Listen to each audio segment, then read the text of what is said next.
Hello friends, welcome to the Inquisitive Pathologist. Hope you are doing well.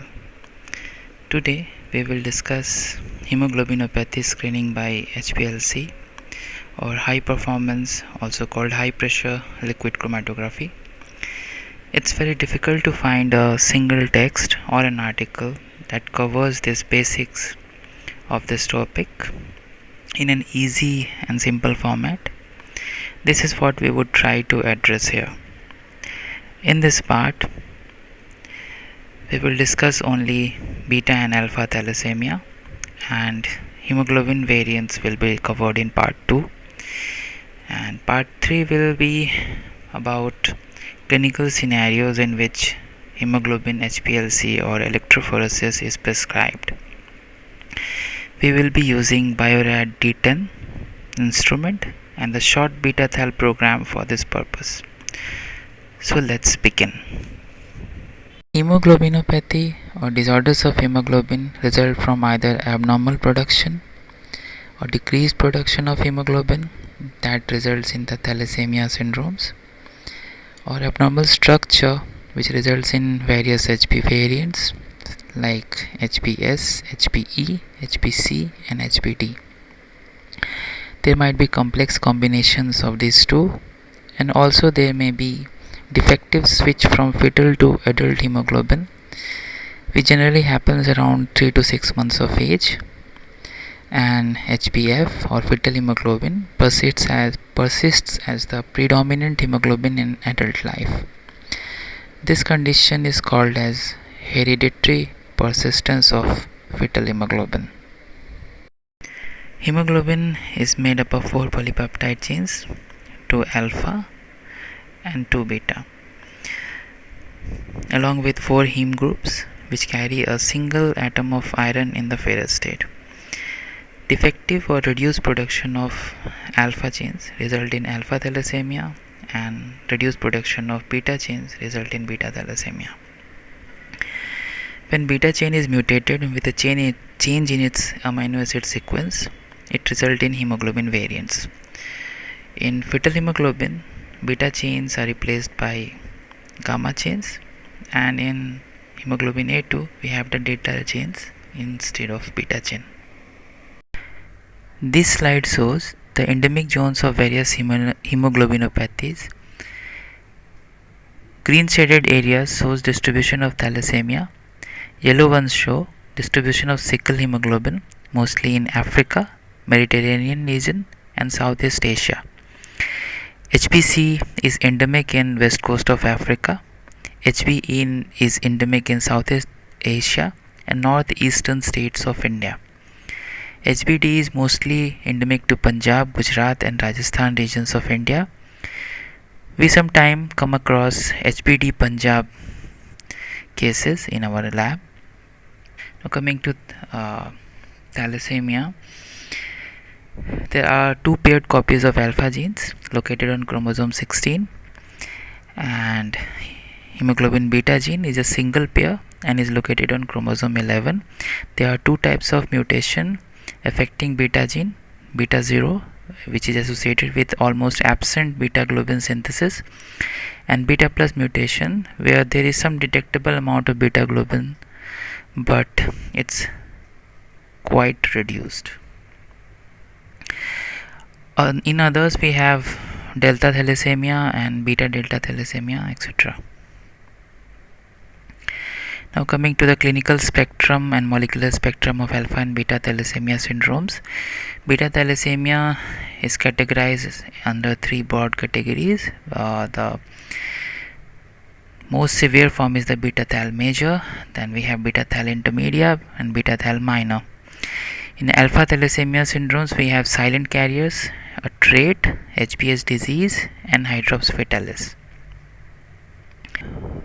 Beta thal major, it's a homozygous state for beta 0 or beta plus mutation or a combination of 2. For thal intermedia, one may have a normal beta gene associated with a beta 0 or beta plus mutation, or a combination of beta plus beta 0 or a 2 beta plus genes. Thal minor is a heterozygous state in which There is one normal beta gene and associated with either beta 0 or beta plus mutation. And alpha thalassemia, we have the alpha genes in degree of severity according to the number of genes have been deleted. Then the clinical features. Beta thalassemia obvious is very severe and requires frequent blood transfusion. Thal intermedia is severe but does not require regular blood transfusion, but over time, it does require blood transfusion at times. Beta thal minor is asymptomatic with mild or absent anemia, and although red cell abnormalities can be seen in the peripheral blood smear. Now coming to alpha thalassemia, hydrops fetalis is lethal in utero unless transfusions are given to the fetus. HBH disease is severe but resembles beta thalassemia intermedia to some extent. Thal trait is asymptomatic or mostly like beta thalassemia minor, and silent carrier has no red cell abnormality and the patient is completely asymptomatic. Now point mutations are mainly responsible for beta thal, and gene deletions are mainly responsible for alpha thalassemia. This is the classic thalassemia facies of a child with bossing of the skull, hypertrophy of maxilla, and exposing the upper teeth due to maxillary hypertrophy, depression of the nasal bridge, and of course periorbital puffiness. This is the X-ray film of a skull which shows the medullary expansion, and because of the outer table formation and medullary expansion, it resembles a crooked appearance or otherwise known as hair on end appearance. This is the instrument Biorad D10 that we use for HPLC and using the beta thal short program. This slide shows the various hemoglobins as they are distributed in the different phases of development from embryo to an adult. The embryonic hemoglobins, namely Gover 1, Gover 2 and Portland 1, they predominate during the first 2 months of development. Then they are majorly replaced by the fetal hemoglobin, which persists as the major hemoglobin form till birth, and after that the major hemoglobin that replaces fetal hemoglobin is the adult hemoglobin, that is A, or otherwise we call it as A0, that is alpha 2 and beta 2. A little amount of A2, that is alpha 2 delta 2, begins production just before birth, and a small amount of it, that is a minor component, is present in adult life, which is mostly less than 3.5%, while HbF falls to very low levels after around 6 months of age, and by 1 year it is almost less than 1.5%, and in adults it mostly is less than 1%. This is the normal HPLC graph we get from D10. The major hemoglobin here is hemoglobin A0, that is 83.4%, and there are other sections of adult hemoglobin in the P3 and the A1A, B and C fractions. So these are actually post-transitionally modified hemoglobins. We have seen in lot of cases when HPLC is not run on fresh samples and it is run on the next day or after some delay of 12 to 24 hours. This P3 fragment of hemoglobin increases and A0 section decreases. So it's most likely P3 is post-translationally modified hemoglobins as well as degenerated fraction of hemoglobin that falls on this P3 segment. And all A1A, A1B and A1C are actually modified hemoglobins. A1C is one we call it as glycated hemoglobin. That is the glycated fraction which is used in diabetes mellitus for knowing the average or the mean plasma glucose over 2.5 to 3 months time, and actually tells us how strongly diabetes is under control. So this is the distribution.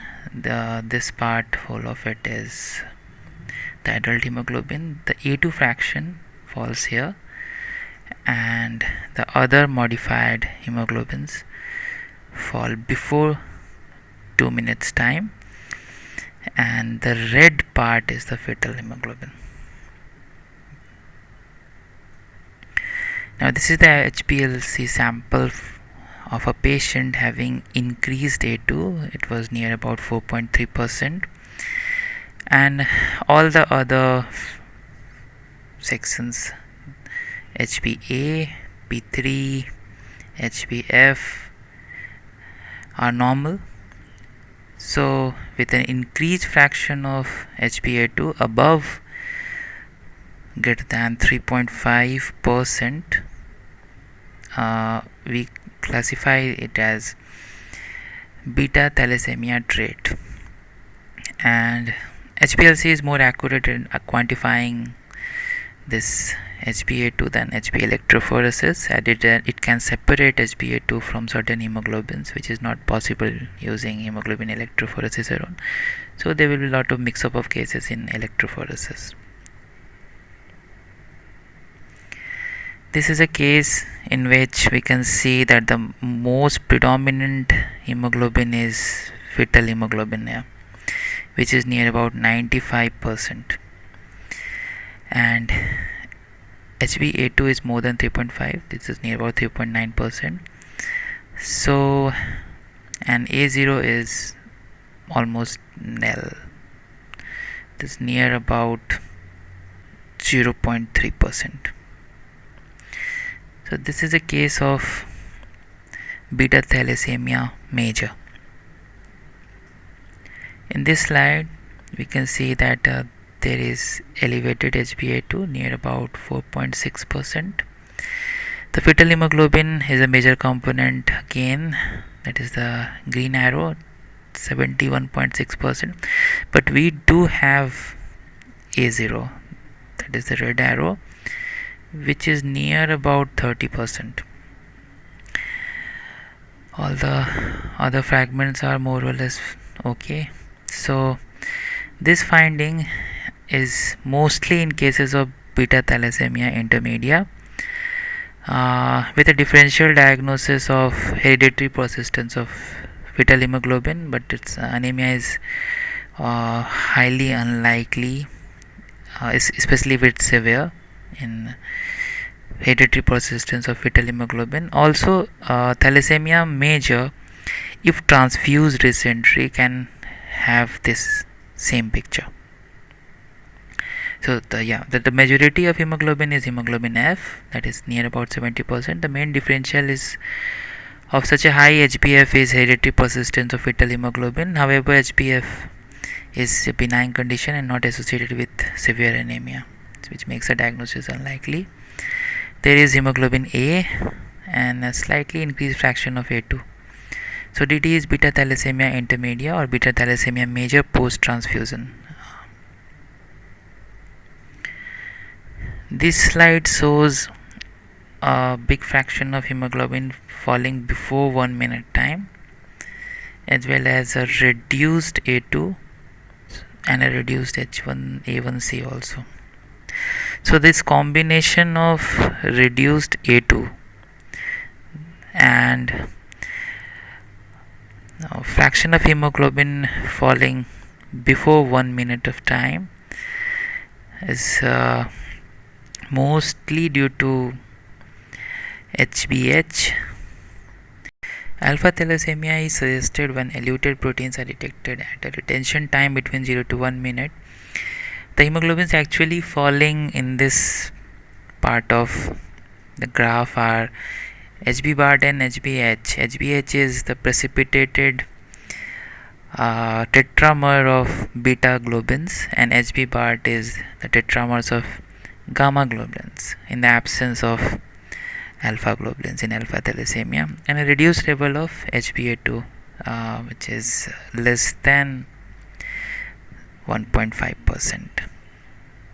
So that's all about thalassemia section of hemoglobinopathy. So thank you for bearing all the discussion with me, and please subscribe and press the bell icon for the updates, and you can put your comments in the comment section for topics you want discussion on. The next video will be that is the part 2 of this discussion will be hemoglobin variants and their complex combinations. Have a great day.